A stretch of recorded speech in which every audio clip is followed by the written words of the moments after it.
দাঁড়াও দাঁড়াও, হে তোমাকে দেখাই। জি স্যার। আমি তো বরাবরই বলে এসেছি, তারপরে স্যার আমি হেল্প করবো স্যার।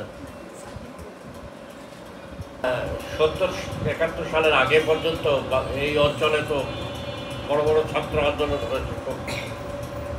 বাংলাদেশ হওয়ার পর থেকে একটা ডার্ক পিরিয়ড। জি স্যার। 70-এর দশক একেবারেই অন্ধকার।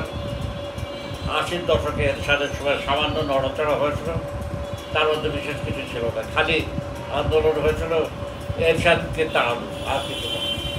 তার মধ্যে আর কিছু ছিল না। আর সাম্রাজ্যবাদ বিরোধিতা বলে কিছু ছিল না, সেটা এখনো নাই। যাই হোক, তারপরে 91 সাল থেকে তো একবারে চরম অন্ধকার এবং গুন্ডা বদমাইশে, ছাত্র মানে গুন্ডা। 91 সাল থেকে বিএনপি আরম্ভ করলো, হল দখল ইত্যাদি নানা রকম শয়তানি।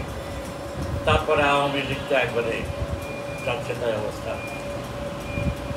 এই করতে করতে এই এখন 2024 সালে এসে দীর্ঘদিনের পরে একটা প্রবল আন্দোলন হয়েছে। যেরকম আন্দোলন মানে একমাত্র বলা যেতে পারে চীনের চৌঠা মেয়ের আন্দোলনের পরে বলা যেতে পারে হচ্ছে এইটা একটা বাংলাদেশের ছাত্র আন্দোলন। প্যারিসে হয়েছিল 68 সালে, ফ্রান্সে একটা হয়েছিল, তারপরে এটা। কিন্তু ফ্রান্সে তো বড় রকম হয়েছিল একটা ওয়ার্কিং ক্লাসের স্টুডেন্ট, কিন্তু ফাইনালি সেটা দিয়ে কোনো পরিবর্তন হয়নি।